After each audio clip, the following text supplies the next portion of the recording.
Olá, amigos do canal Medo Noturno. Eu sou o Eric e hoje irei contar alguns casos reais que tive a oportunidade de ouvir em algum momento da minha vida. E no final compartilharei o relato de um inscrito aqui do canal. Todos prontos? Vamos lá! Não é fácil explicar o que aconteceu naquela noite. Na verdade, por mais que eu tente, as palavras nunca parecem suficientes. Elas escorregam, se perdem, e o que fica é só um nó na garganta. Mas prometi pra mim mesmo que contaria, nem que seja só pra organizar a bagunça que ficou na minha cabeça. E, quem sabe, pra ter certeza de que não estou ficando maluco. Eu, Gilmar, taxista da velha guarda, conheci essa cidade de ponta a ponta. Rodei por aqui por mais de 40 anos. Vi o asfalto nascer, as lojas mudarem, os prédios subirem. Hoje, a gente se acostuma com esses carros modernos, com o Waze falando no nosso ouvido. Mas na minha época era só eu e a intuição. E um rádio que de vez em quando pegava umas interferências que pareciam vozes de outro mundo. E talvez fossem. Já sou um senhor, aposentado, com a vida feita. Meus filhos, o João e a Marina, já criaram seus próprios ninhos. O João virou engenheiro e a Marina, professora. Dois orgulhos para mim e para minha falecida esposa, a dona Lúcia. Mas, para não enferrujar e para matar a saudade do volante, de vez em quando eu pego uns bicos. Minha clientela é fiel, a maioria me conhece há anos. De vez em quando, pego uns passageiros mais jovens, que me olham com uma curiosidade genuína. Dizem que tenho cara de avô e isso, para mim, é a maior das honras. Era uma noite de sexta-feira, daquelas que a gente sente a umidade no ar. O cheiro de terra molhada se misturava com o de comida de rua. Eu estava rodando de boa, quase para ir para casa. Já passava da meia-noite e a cidade, que é sempre tão agitada, parecia estar em silêncio. Um silêncio estranho, pesado. Foi quando recebi uma chamada. Um endereço a uns 2 quarteirões do cemitério da Consolação. Estranhei. Quem estaria lá a essa hora? Mas, como de costume, não hesitei e fui. Quando cheguei, vi uma moça, parada na esquina, sob a luz fraca de um poste. A iluminação era tão fraca que mal dava para distinguir o rosto dela. Era jovem, devia ter uns 20 e poucos anos, com cabelos longos e escuros, vestida com um vestido florido. Parecia uma dessas meninas que a gente vê no parque, lendo um livro. Mas o local não combinava com a cena. Ela estava em um lugar tão fúnebre e a essa hora. Abri o vidro e ela veio caminhando na minha direção. O jeito dela era um pouco lento, como se estivesse com o pensamento longe. Pra onde, moça? Eu perguntei com um tom de voz que já usava há décadas. Pro centro, seu Gilmar, ela respondeu, com a voz suave, quase um sussurro. Seu Gilmar? Como a senhora sabe o meu nome? Questionei, já intrigado. Ah, eu peguei seu táxi umas vezes, há um tempo, ela respondeu. A moça entrou no táxi, sentou-se no banco de trás e fechou a porta devagar. Por que a senhora tá aqui tão tarde, sozinha, perto do cemitério? É perigoso, moça, eu falei, preocupado. O meu lado pai sempre fala mais alto. Eu vim visitar meu pai. Ele gostava de vir aqui. Fazia piquenique com a gente. Sabe, é uma forma de me sentir mais perto dele. A resposta dela me tocou. A história dela era triste, mas, de certa forma, me confortava, pois mostrava que o amor permanece, mesmo depois da morte. Sinto muito, moça, eu falei. Quando a gente perde alguém, fica um buraco. É como se tirassem uma parte da gente. Mas a vida, a gente tem que seguir, né? A gente precisa seguir em frente. O senhor tem razão. É muito difícil, mas eu preciso. É o que ele gostaria. O silêncio tomou conta do carro. A moça, com os olhos fixos na paisagem que passava por ela. Eu, com os meus olhos fixos no retrovisor. Na escuridão, era difícil de ver o rosto dela. As luzes da cidade começaram a surgir. E ela, no fundo, parecia sumir. Como se uma névoa estivesse cobrindo a silhueta dela. Mas, talvez, fosse só a minha imaginação. A vida é engraçada, né, seu Gilmar? Ela disse, quebrando o silêncio. A gente conhece tanta gente. Vê tanta gente ir embora. Sente falta de uns, de outros, nem tanto. O senhor deve ter muitos amigos, não é? Ah, sim, muitos. Muitos já foram, já me deixaram. Mas ainda lembro de cada um deles. Tem uns que não saem da cabeça. Quais, seu Gilmar? Fale sobre eles. E, por mais que eu me sentisse incomodado com a curiosidade dela, comecei a falar. Falei do Zé, um amigo que eu tinha desde a infância. Do tempo em que a gente jogava bola na rua. Ele partiu muito novo, moça, de uma doença no coração. A mulher dele, a Dona Maria, ficou desolada. Ela nunca se recuperou. E a filha deles, a Ana Clara, seu Gilmar, ela ainda chora por ele. Se pudesse, daria vida para ver o pai mais uma vez. Eu me arrepiei inteiro. Como ela sabia disso? A Ana Clara era uma menina na época. Uma criança. Mas a moça parecia ter certeza do que estava dizendo. Olhei para ela pelo retrovisor, mas a neblina que envolvia ela parecia mais densa. E tem o Pedrão, eu continuei, ignorando a resposta dela. Um amigo que rodava no táxi comigo. Vivia me enchendo o saco. Gilmar, vamos naquele barzinho, para tomar uma cervejinha, ele dizia. Até hoje, quando passo em frente, me lembro do riso dele. Ele foi assassinado, moça. Ninguém sabe quem foi. O caso nunca foi resolvido. A gente sabe, sim, seu Gilmar. A gente sabe. Ele estava no lugar errado, na hora errada. Ele viu o que não deveria ter visto. Meu coração gelou. Eu parei o táxi de repente. Na minha cabeça, 1 milhão de perguntas. Mas a principal, a mais importante, era, como ela sabia disso? Como ela sabia de tudo? A moça não parecia surpresa. O rosto dela, que eu não conseguia ver direito, parecia pacífico. Como se ela soubesse de todas as respostas. Moça, quem é você? Eu perguntei. O que importa o meu nome, seu Gilmar? O importante é que a gente se encontrou. E o Senhor me ajudou, me deu uma carona. A gente tem que ajudar as pessoas, não é mesmo? Até mesmo depois da morte. A morte. Aquela palavra me deu um arrepio na espinha. Um arrepio que não vinha de frio, mas de medo. Um medo que eu nunca tinha sentido. Era como se a minha própria vida, a minha própria existência, estivessem em perigo. Eu olhei para o retrovisor novamente. A neblina que a envolvia já não existia. Ela estava mais nítida. O rosto dela era o da Dona Maria, a esposa do Zé, que havia morrido de coração. Dona Maria, eu sussurrei. Não, seu Gilmar, ela disse, com uma voz doce. Não é a Dona Maria. A senhora Maria está na casa dela. Sou a Ana Clara. Meus olhos se arregalaram. A Ana Clara, a filha do Zé, a moça que eu tinha mencionado segundos atrás. Mas a Ana Clara era uma criança.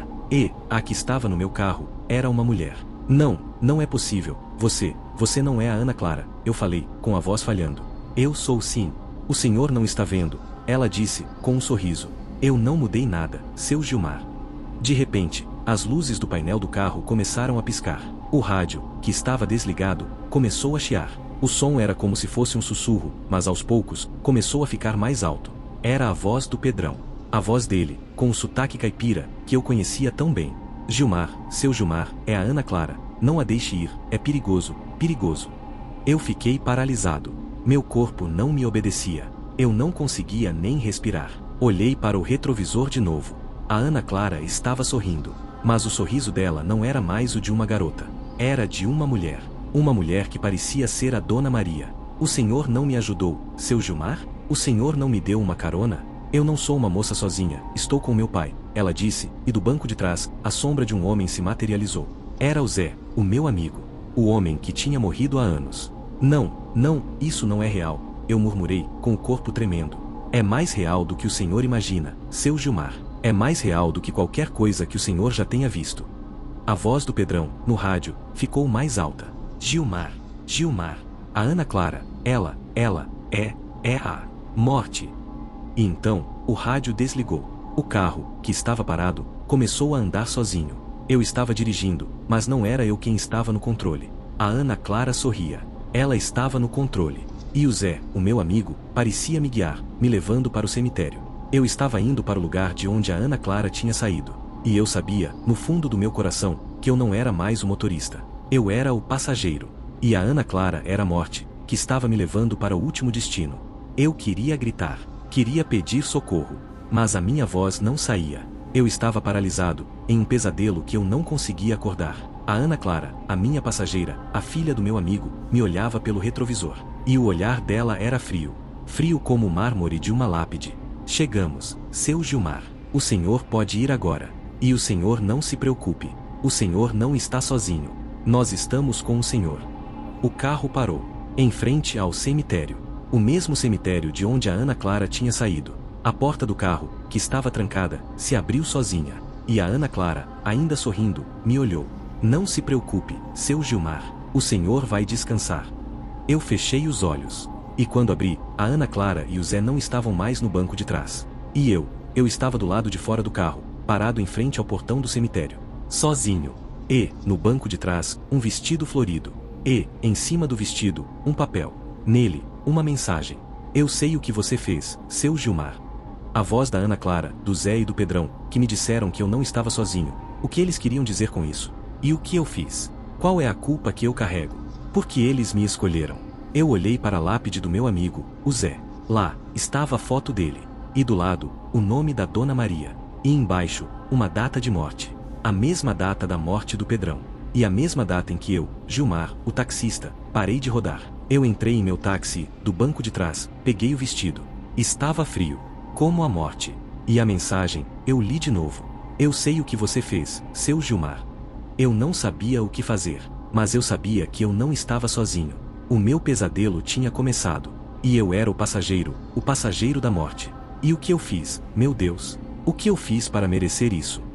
Sinceramente, ouvir o relato do seu Gilmar me deixou com um nó na garganta. É o tipo de história que a gente não consegue esquecer.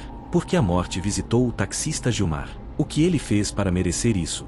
A gente fica pensando, será que o Gilmar teve alguma coisa a ver com a morte do Pedrão? Ou será que a presença dele na morte do Zé e do Pedrão não é uma coincidência, mas uma punição? A gente fica com a cabeça fervilhando de perguntas sem respostas. E, claro, a gente quer saber o que vocês, que também ouviram o relato, pensam sobre tudo isso. E você? O que você acha que o seu Gilmar fez? Qual a sua teoria?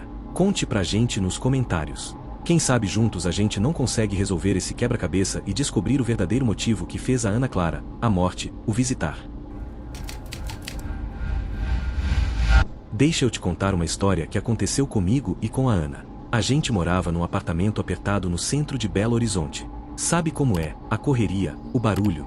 A Ana começou a trabalhar de casa e aquilo já não estava dando certo para ela. Muita agitação em volta, vizinho com som alto, obra. Aí a gente teve a ideia de procurar uma casa mais afastada, sabe? Um lugar com mais sossego para ela conseguir se concentrar. Eu ia continuar trabalhando na cidade, mas a gente achou que valeria a pena o deslocamento pela qualidade de vida.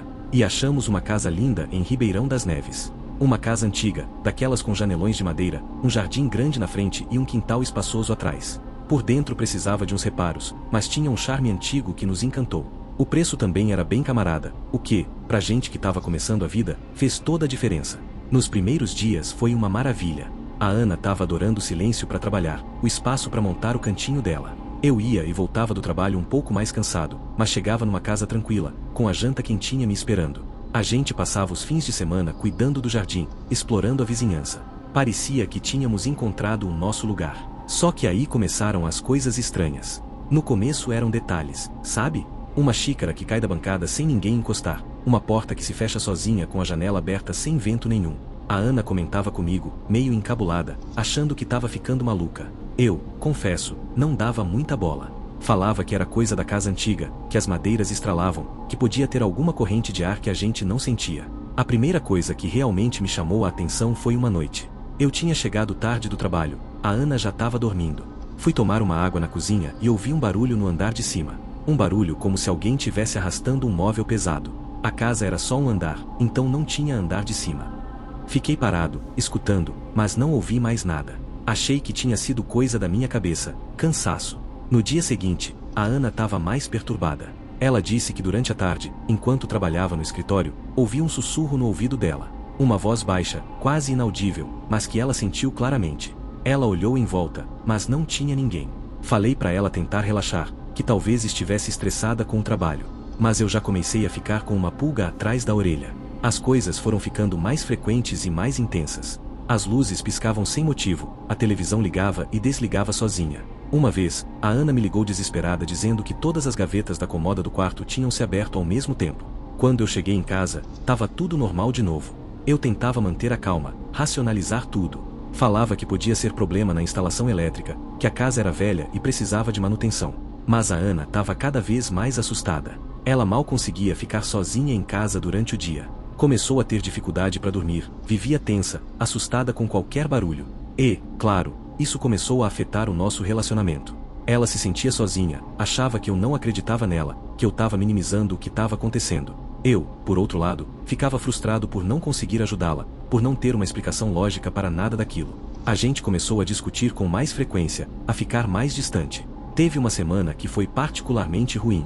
A Ana estava muito nervosa, quase não conseguia trabalhar. Ela dizia que sentia como se tivesse alguém observando ela o tempo todo. Uma sensação de presença constante, um arrepio na nuca. Eu tentava acalmá-la, mas eu mesmo já não estava tão seguro das minhas explicações racionais. Uma noite, a gente estava jantando em silêncio, um clima pesado pairando sobre nós.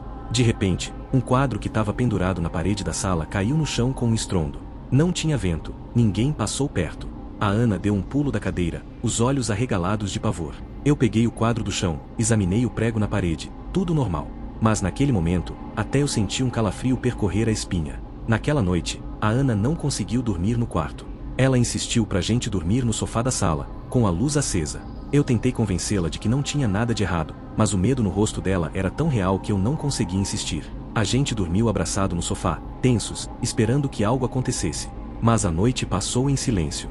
No dia seguinte, a Ana estava decidida a descobrir o que estava acontecendo naquela casa. Ela começou a pesquisar sobre a história do bairro, sobre os antigos moradores. Passou horas na internet, ligou para vizinhos mais antigos que ela tinha conhecido. Foi assim que ela descobriu a história da família que tinha morado naquela casa antes da gente. Uma história triste, cheia de brigas e sofrimento.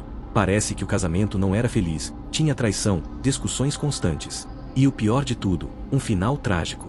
A mulher e os filhos foram encontrados mortos dentro da casa. Na época, falaram em feminicídio seguido de suicídio, mas nunca ficou totalmente esclarecido. O que deixou a Ana ainda mais perturbada foi descobrir que, segundo os vizinhos mais antigos, a família tinha sido enterrada no sótão da casa. Isso mesmo, no sótão. Ninguém nunca soube o motivo, mas os corpos nunca foram levados para um cemitério, nunca tiveram um enterro decente. A casa ficou fechada por muitos anos, até ser vendida algumas vezes, mas ninguém ficava por muito tempo. As pessoas sempre se mudavam sem dar muitas explicações. Quando a Ana me contou essa história, eu fiquei chocado. De repente, muitas coisas começaram a fazer sentido. Os barulhos, os objetos que se moviam, a sensação de presença. Será que os espíritos daquela família ainda estavam presos na casa? Será que eles não queriam que ninguém morasse ali? A partir daquele dia, o clima em casa ficou ainda mais pesado. A Ana vivia apavorada, com medo de encontrar algum vestígio da antiga família, algum sinal da tragédia que tinha acontecido ali. Eu tentava manter a calma, mas confesso que a história me deixou muito perturbado também. A gente evitava ficar sozinho em cômodos diferentes da casa, sempre juntos, como se procurando proteção um no outro. Uma noite, a gente estava na sala, tentando assistir televisão para distrair a mente. De repente, todas as luzes da casa começaram a piscar de forma frenética. A televisão chiou e desligou. As janelas e as portas começaram a bater com violência, como se um vento forte tivesse invadido a casa, só que não tinha vento lá fora. E então, a gente ouviu uma voz. Uma voz forte, rouca, que parecia vir de todos os cantos da casa ao mesmo tempo. Uma voz gritando: "Saiam daqui!" Naquele momento, o medo nos paralisou. A Ana agarrou minha mão com força, os olhos arregalados de terror. Eu senti um arrepio percorrer todo o meu corpo, um medo inexplicável, primitivo. A voz gritou de novo, ainda mais alto, carregada de raiva e sofrimento. A gente não pensou duas vezes. Levantamos do sofá correndo, pegamos as chaves do carro e saímos de casa o mais rápido que pudemos. Entramos no carro e demos partida, olhando para trás enquanto nos afastávamos. A casa estava escura, silenciosa, como se nada tivesse acontecido. Passamos a noite em um hotel na cidade. No dia seguinte, voltamos para Ribeirão das Neves para pegar algumas roupas e outros pertences essenciais. A casa parecia normal, mas a atmosfera era pesada, opressora. A gente sentia que algo ruim tinha acontecido ali, que algo ainda estava presente. Nós nunca mais voltamos a morar naquela casa. Deixamos tudo para trás, nossos móveis, nossos objetos pessoais, nossos sonhos de uma vida tranquila no interior.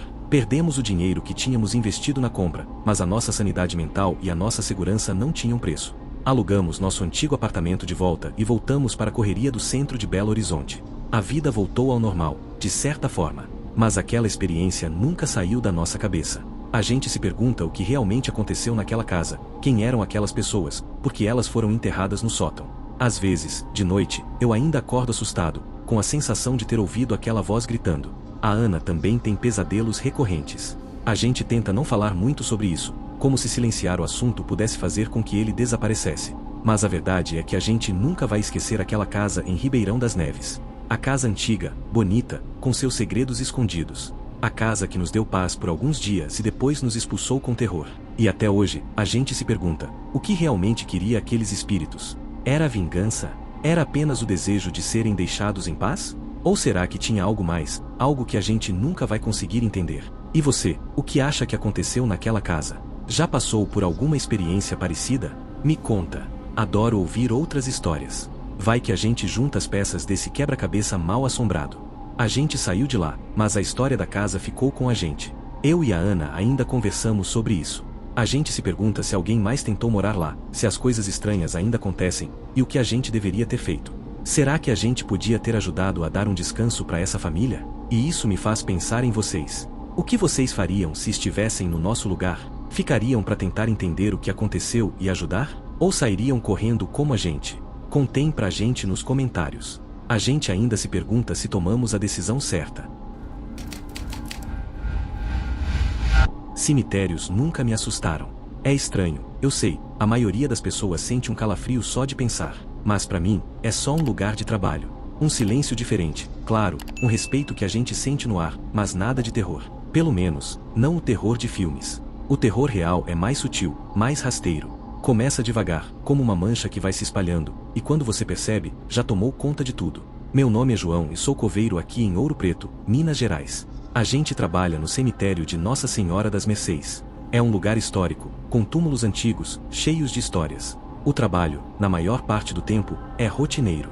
Cavar, arrumar, manter a grama, limpar os jazigos. A gente acaba conhecendo as famílias que vêm visitar, e vira parte da vida delas de um jeito estranho. Já vi de tudo, gente chorando, rindo de saudade, trazendo flores, deixando bilhetinhos. E no meio de tudo isso, a gente se acostuma com a morte. Vira parte do dia a dia. Olha, se eu te contar o que aconteceu, talvez você não acredite. Eu mesmo, por um tempo, achei que estava ficando louco.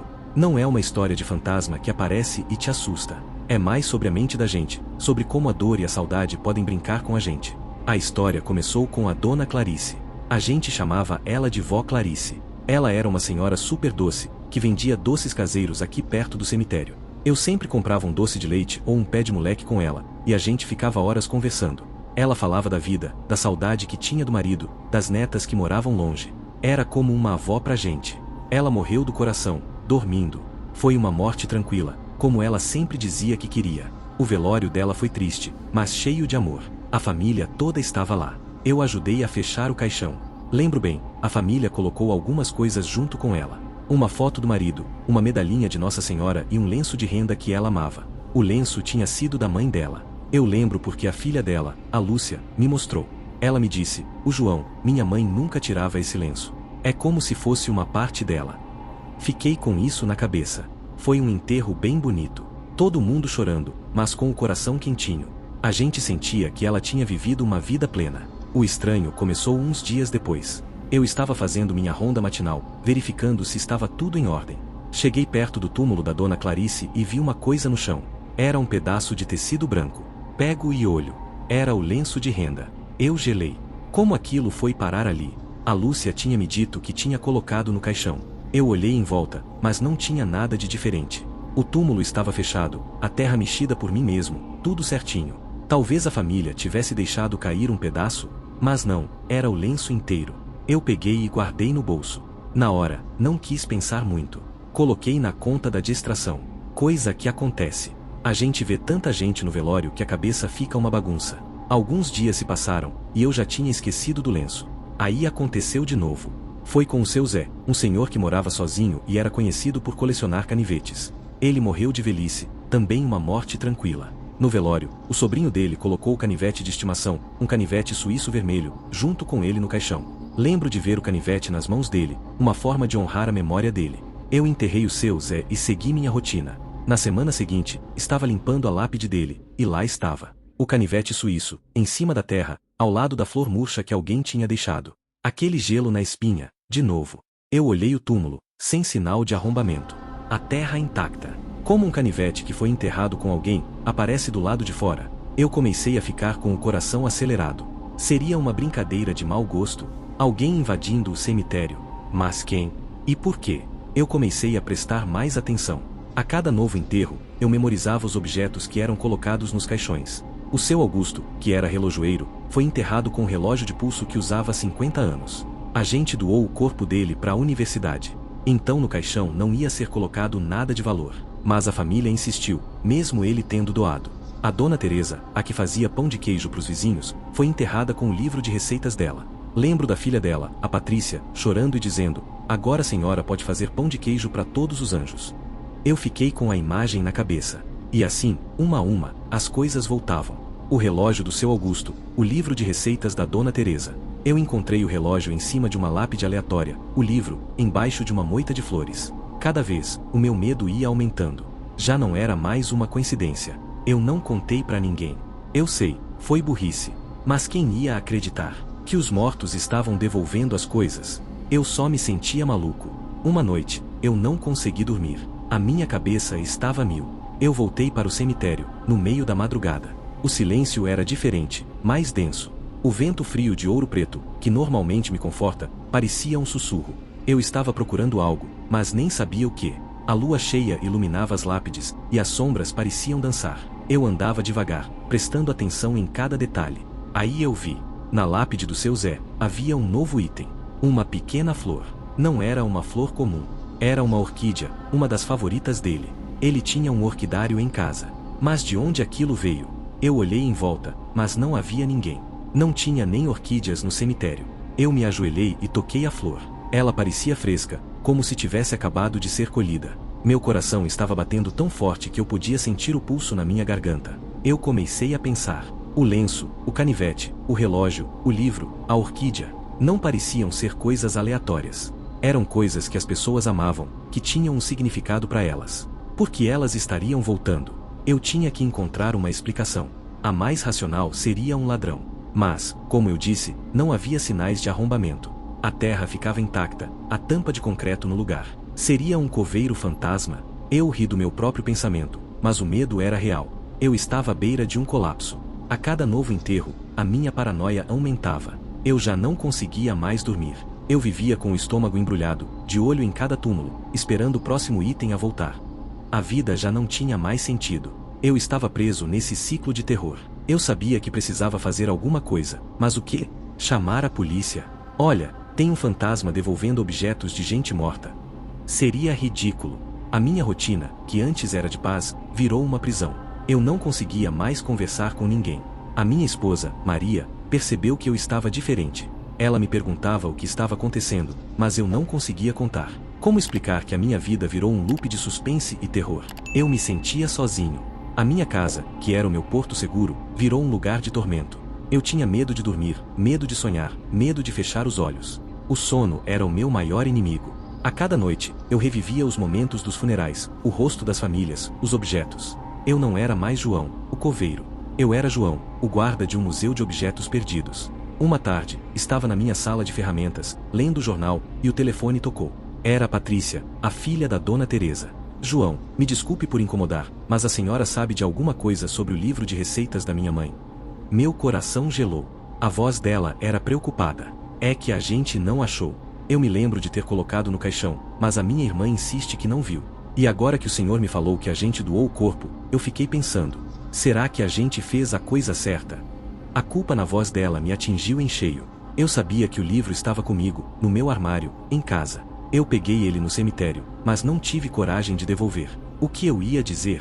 Olha, seu livro voltou, o fantasma da sua mãe trouxe para você? Não. Eu só consegui dizer, Patrícia, eu sinto muito, mas eu não sei. Não vi nada. A voz dela do outro lado da linha estava decepcionada. E eu me senti um monstro. Eu comecei a pensar. Talvez os objetos não estivessem voltando por vontade própria. Talvez alguém estivesse colocando-os lá. Mas quem? E por quê? Eu não tinha mais certeza de nada. A minha mente, que antes era uma fortaleza, estava desmoronando. Eu comecei a me questionar. Eu era o coveiro. Eu era o único que tinha acesso a todos os túmulos. Eu era o único que sabia o que estava acontecendo. E se fosse eu? E se eu estivesse fazendo isso?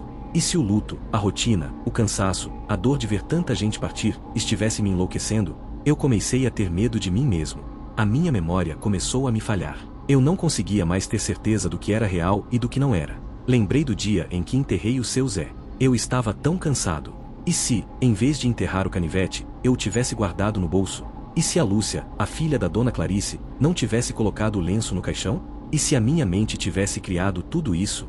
Eu não conseguia mais confiar na minha própria memória. O que eu estava vivendo não era terror.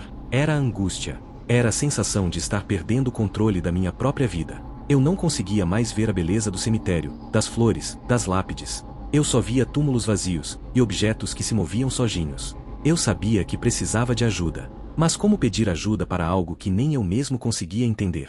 E então, o ápice do meu tormento. Enterramos a Maria, minha esposa. Ela estava doente há muito tempo. A doença a consumiu, e ela se foi. Foi o pior dia da minha vida. E o nosso enterro foi aqui, no cemitério que eu trabalhava. Eu não conseguia ver o caixão dela. Era demais para mim. Eu a amava. Ela era a minha vida. Eu não queria que ela se fosse. No caixão dela, coloquei uma coisa que era dela. O anel de casamento. O anel que ela usava no dedo, que ela nunca tirou. Eu fechei o caixão com as minhas próprias mãos. Eu olhei para ela, a minha Maria, e disse adeus. Eu não queria, mas eu tive que fazer. Eu enterrei ela. Eu a enterrei com o anel. Eu vi o caixão descer, a terra cobrir, e eu a enterrei. A dor era insuportável. Eu não conseguia mais trabalhar. Eu andava pelo cemitério, olhando o túmulo dela, me perguntando por que ela teve que ir. Eu não tinha mais o que fazer. Eu só sentia a dor. A minha casa estava vazia. O cemitério, que antes era o meu refúgio, virou a minha prisão. Aí, aconteceu. Eu estava no túmulo da Maria. Olhando a lápide dela, uma lágrima escorreu pelo meu rosto. E eu vi. Em cima da terra, um pequeno objeto brilhava sob a luz do sol. Eu me aproximei. Era o anel dela. O anel de casamento que eu tinha colocado no caixão. Meu mundo parou. Meu coração parou. Eu peguei o anel na mão, e ele estava gelado. Olhei o túmulo dela, intacto. Sem sinal de arrombamento. Eu não sabia mais o que era real e o que não era. Eu estava no limite. Eu não sabia se eu estava enlouquecendo, se os mortos estavam voltando, se era um jogo do destino. Eu segurei o anel na mão, e a dor era tão grande que eu não conseguia mais respirar. Eu me ajoelhei no chão, com o anel na mão, e chorei. Chorei como se a minha vida inteira estivesse sendo desfeita, uma a uma. O anel na minha mão parecia uma prova de que a minha sanidade estava se esvaindo. Eu me levantei e fui até a minha sala. Peguei as chaves e fui para minha casa. Eu não conseguia mais ficar lá. A minha casa, a minha vida, estava tudo desmoronando. Eu abri a porta, e o silêncio me atingiu como um soco. A casa estava vazia. As lembranças dela estavam em cada canto. Eu subi as escadas, e fui para o nosso quarto. A cama dela, com as cobertas do jeito que ela deixou. Eu me deitei, e as lágrimas continuaram a escorrer. Eu segurei o anel na mão, e senti a dor do luto. A dor de ter perdido a minha Maria. Eu não sei o que aconteceu. Não sei se fui eu que devolvi o anel. Não sei se foi ela que o trouxe. Mas eu sei que a partir daquele dia, a minha vida mudou. O terror psicológico me consumiu. E eu vivo com a pergunta na minha cabeça. O que é real? O que é ilusão? E o que realmente aconteceu no cemitério? Eu não sei. E talvez eu nunca saiba. E essa é a parte mais assustadora. E aí, o que você acha que aconteceu? Fui eu que, na loucura do luto, comecei a tirar os objetos dos túmulos? Ou será que o anel, o lenço e os outros pertences voltaram por um motivo que a gente nem imagina? Deixe sua opinião nos comentários e me ajude a montar esse quebra-cabeça. Quem sabe juntos, a gente não encontra a resposta. E chegamos ao fim de mais um mergulho no desconhecido. Quero agradecer de coração a cada um de vocês que dedicou seu tempo para acompanhar mais essas histórias arrepiantes. Foi um prazer ter sua companhia nesta jornada noturna. Se você gostou desse nosso encontro, não se esqueça de deixar seu like, de compartilhar com aquele amigo que também curte um bom calafrio e, claro, me conta aqui nos comentários qual foi o relato que mais te deixou com a pulga atrás da orelha ou te fez dormir de luz acesa. Ah, e se você tem alguma história de arrepiar que aconteceu com você ou que você ouviu por aí, daquelas que a gente conta sussurrando no escuro, manda pra gente no e-mail que está na descrição. Quem sabe seu relato não vira o próximo vídeo do canal, né? Vai ser um prazer dar voz à sua experiência. E a seguir, vou deixar algumas sugestões de vídeos que possivelmente vocês irão gostar. Por hoje, é isso, meu povo. Cuidado com o que espreita nas sombras e a gente se encontra no próximo pesadelo. Um abraço e até mais!